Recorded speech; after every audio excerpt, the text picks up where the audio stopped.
this is going to be recapping my two 11v11s and my 12v12 from CWL Week 8 against EYG Evolve Your Game. So this first one was actually just about a half hour into war.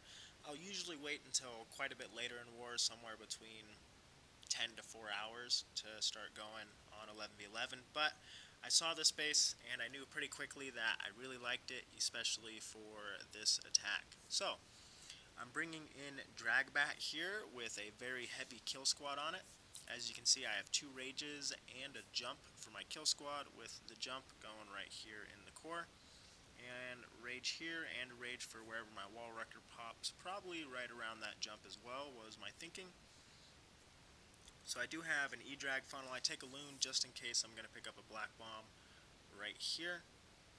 So I'm hoping to get this area funneled, and I figure as long as nothing walks here, especially with how open this base is in the middle, I should be able to get a extremely valuable kill squad. So I'm going to have a P.E.K.K.A here with just a couple wizards behind it to help funnel right there.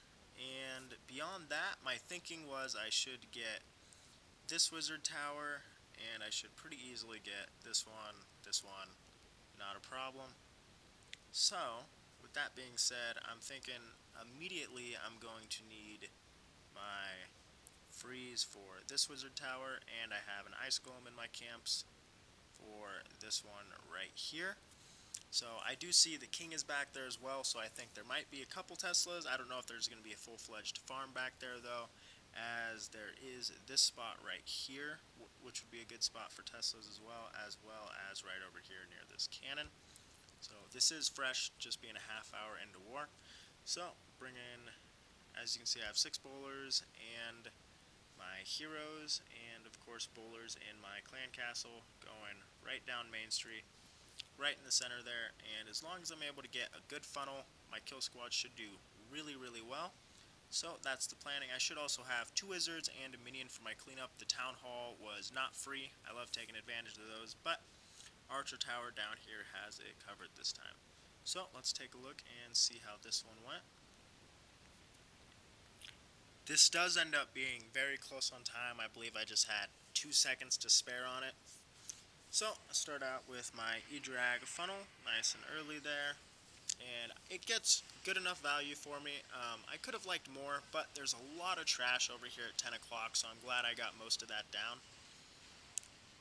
Alright, have my P.E.K.K.A going, couple wizards behind it. That P.E.K.K.A does go down pretty early, but it gets the funnel that I needed it to.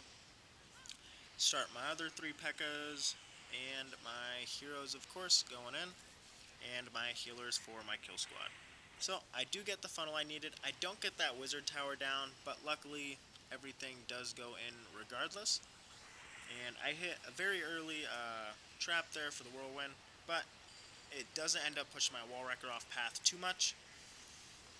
So I do drop my jump there, as even though my wall wrecker hadn't popped yet, I wanted access to that Inferno tower, and I wasn't sure, 1, if I was going to get it, and 2, if it was going to be quick enough. So as you can see, just as I was hoping, my kill squad's getting a ton of value here. I still have P.E.K.K.A up, I got a couple bowlers, my king is just hanging on, and I still have my queen and her ability. So 2 P.E.K.K.As there, and this ends up splitting a bit differently than I thought it would, as the wizard tower at 4 o'clock doesn't go down, but I do get the wizard tower over at about 7:45.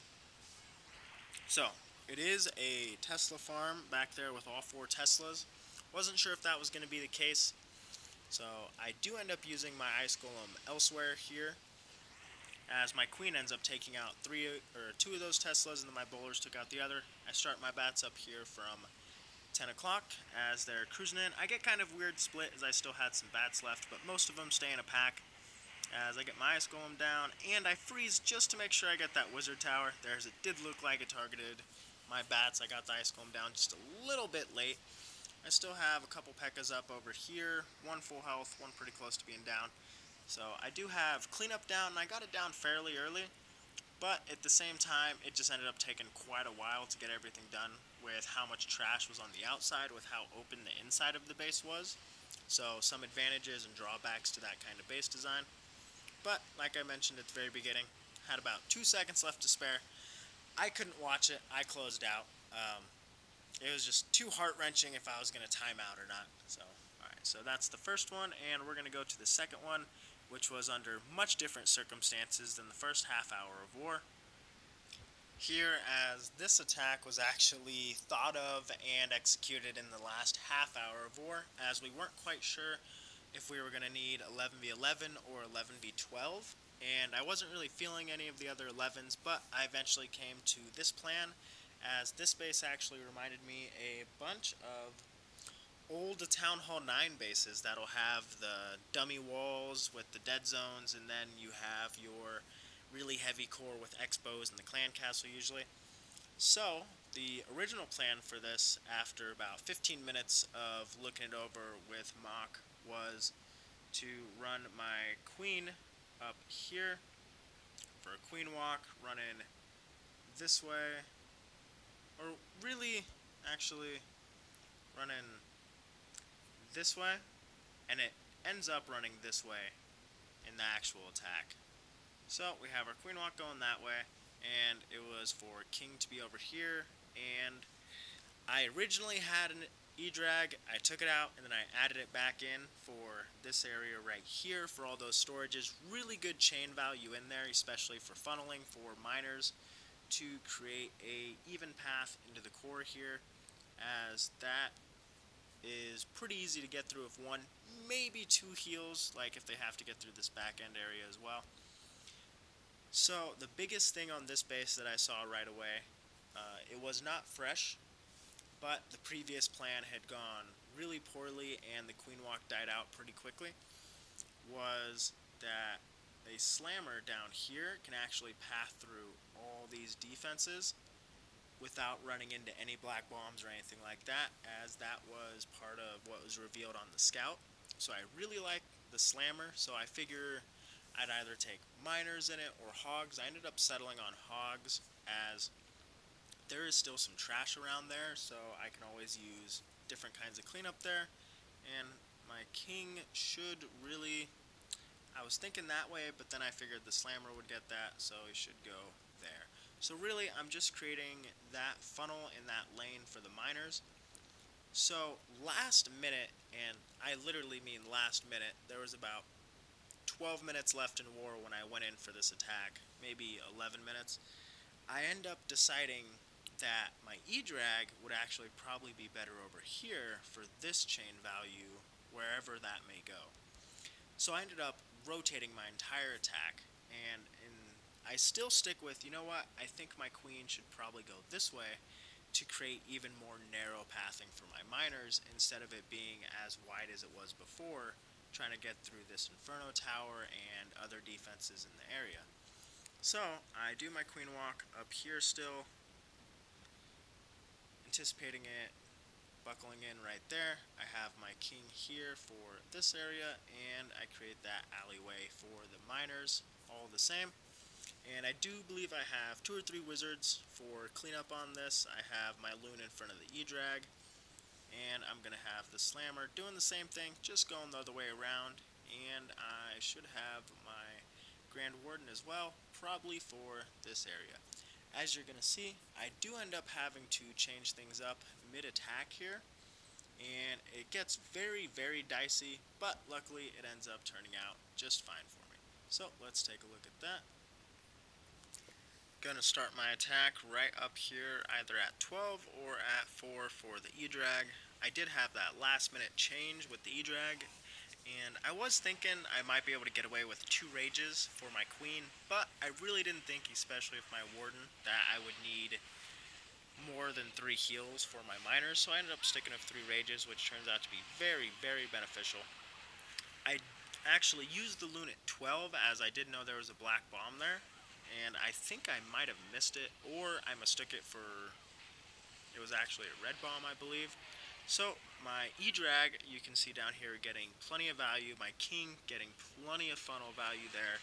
I get my rage down nice and early, along with 2 wizards, take out the enemy king, not an issue. So I do get the clan castle coming out here. I'm hoping I can get to it before my queen gets under too heavy of fire. She does end up walking left. Not a big deal, should still have pretty good minor pathing. Unfortunately, my healers do come under fire, as I did put them on the right side of her, anticipating her going that way. My queen buckles all the way around for the enemy queen, or maybe even the inferno, but probably the enemy queen. And this is where I have to improvise, as my healers are under Inferno Tower. I have the clan castle coming to me. The enemy queen is still up. I have 2 Expos, an Inferno Tower, and an Archer Tower on me. So, I do the only thing I can think of. I drop my Warden and I pop him right away to prevent all that fire. So, I'm going to be able to soak up the Eagle Fire. My healers are going to live, and I'm going to be able to survive through the dragon and the ice golem. I do have to use my ability, and I do use a rage. I just started my miners down here at 9, had my slammer down here at 5, here as everything's going really smooth now after an extremely dicey queen charge, as somehow, despite doing all of that, I started my miners and my stone slammer. So I do get my first heal down nice and deep in the core. My stone slammer's going nice and strong there. It's still up. It cleared that entire bottom section. And I'm going to heal my hogs right there. And I'm going to heal my miners again in the core to help get through that Wiz Tower Expo and the Inferno Tower. So, after a ludicrous queen charge to begin, it ends up turning out just fine for me. Gonna speed through the last 30 seconds here, get through it nice and easy at the end, and as stressful as could be in the beginning. I had actually given up, to be completely honest, partway through the queen charge mentally. I had just said, man, that just didn't turn out how I wanted it to. So I'm going to replay this real quick, and we're going to take a look at exactly what was going on when I did get my miners in and when I did get my stone slammer in finally. Here as I loved that E-drag value, I love the king value, I love the queen value, if I can get it to work here. So, improvised warden right there, start my stone slammer while the warden ability is going on, as well as my miners, and I'm going to get my ability off, and that last rage. So, I had to juggle a lot in there, but it was well worth it. Ended up being a really good plan, and I'm glad I was able to execute it despite how sketchy it started out as. So, last attack we're going to take a look at here is an even more last minute attack, as right after this one finished, I took a breath for a minute, and then I realized all the 11s are clear after 2 more dips. I'm going to have to 12v12. It ended up not being an attack that mattered, which was nice to have no pressure on it, but you always want a triple, whether it's no pressure or the weight of the world on your shoulders. So, with about 4 minutes left, I came up with a plan as fast as I could, and I thrive in situations where it's last minute planning, at least compared to other people. I'm sure in terms of hit rate, it's probably around average, but it's still really good to be able to come up with last minute plans and feel confident executing them. So let's take a look at the sketch for the 12 for what I thought of as quickly as I could. I had the choice to hit any of the 3 Town Hall 12s, as it ended up not really mattering which one I hit. We had just wrapped up the war right around the 10-minute mark left in war, with them coming up short on attacks and us being able to execute our dips. So, what I came up with in the time I did have was a P.E.K.K.A. Bobat, as I'm going to use a P.E.K.K.A. over here to help funnel with, I believe, 2 or 3 wizards behind him. So what I saw here was if I could get a good E-drag funnel for this area, which is where I'm going to put my E-drag, then I should be able to keep everything relatively contained. There was a risk that things would walk even if I did get a good funnel, since I'm probably not going to get either of those defenses down. But I figured it was probably worth it, given the value I could get if my kill squad goes in. So I do have a jump spell to bridge this gap right here. And I have 2 rages on me for here and wherever my wall wrecker pops, of course. So coming in through here, it allows me to get the eagle. I should be able to get this X-bow. Should be able to get all of this side down. So then I'm trying to take out hopefully just about this area with my bats, and I'm hoping my kill squad will have just enough oomph to take down this area right here to get that inferno, and hopefully these back end defenses. So we're going to see just how well these complement each other. Outside of that, I do have an ice golem for this archer tower, so this wizard tower will target, and I plan on directly dropping on this inferno tower with my bats and the freeze, no rage on it. I don't have anything for this wizard tower. I'm really hoping my kill squad gets that, and we're going to find out in just a sec. So that's the plan for this one. Let's take a look. Last attack of the war going in here, as I go in with just over or just about a minute left. So about a 3-minute plan. I do have an archer at 3 o'clock, help pick up some percent, as well as a couple up there at about 11. Get my E-Drag down, get my P.E.K.K.A down, got 3 wizards behind, start a second P.E.K.K.A, get my wall wrecker down nice and early. And at this point, my main concern is my queen walking, as she has a tendency to do. My E-Drag does get a beautiful chain of lightning right in there to help take that cannon and keep everything staying in. Drop my bowlers in, got everything going in, and I'm going to hit my first rage here in just a second. So I didn't take a poison, as I did know that it was a Hound Baby Drag CC, and that assuming my queen gets the Baby Drag first, Warden's ability should be enough to get me through it. So, does pop the Hound, not a big issue though, as my queen's going to take out those pups. And I do have my wall wrecker still going. I dropped the jump regardless, just to make sure that I'm able to get there for if any of my other kill squad goes there. Get a really good rage there. I see this Tesla farm up here, and really I was relying on my kill squad for that. Luckily my king and a few bowlers are able to take care of that. I get the town hall down. I'm just about to start my bats here. Drop my ice golem to redirect the wizard tower fire, and of all things I have a P.E.K.K.A down here with healers on it, as well as I believe my P.E.K.K.A goes down anyway, so my healers go to my ice golem. So my king, pop him for the Tesla farm. My queen gets good value over here, as she's able to get the inferno tower down, which is really big for me. The other inferno tower goes down to my bats. I'm able to get that wizard tower down, and then as Mock pointed out afterward, if I had a second freeze, I probably cruise through this pretty easily, as that wizard tower goes down and those arch towers don't really stand a chance against, well, a good swarm of bats. So of all things, it ends up being the P.E.K.K.A that split off with the healers, and the healers going to the ice golem, helping to tank for my cleanup to be able to finish off this base. I only had 3 defenses left when my bats died, but it was still quite concerning, as it could have very easily had everything picked off by the couple archer towers had those healers not have been up. But sometimes it takes a little bit of luck on 12v12, and I certainly got that for this, especially for such a last minute plan.